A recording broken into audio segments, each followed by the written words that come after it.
Northstar, and I need to replace the tensioner belt for the water pump, which drives off the cam.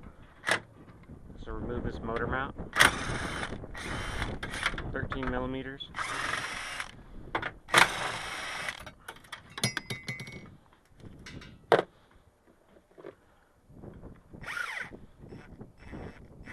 Grab yourself an 8 millimeter and hit all of the hose clamps.